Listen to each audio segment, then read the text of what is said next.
If you want to mute camera shutter sound on your Samsung Galaxy A26, it's quite easy to do. First of all, open up your settings. Now scroll down to sound and vibration tab. Here, make sure to put vibrate or mute. It doesn't really matter. The only thing that all the system sounds should be off.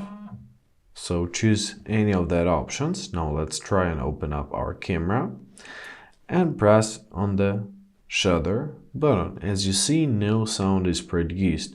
However, keep in mind that this feature works only in the regions where it's allowed to turn off your shutter sound. For example, in such regions like Korea or Japan, the shutter sound always stays on unless you're going to jailbreak your phone. But basically that's it.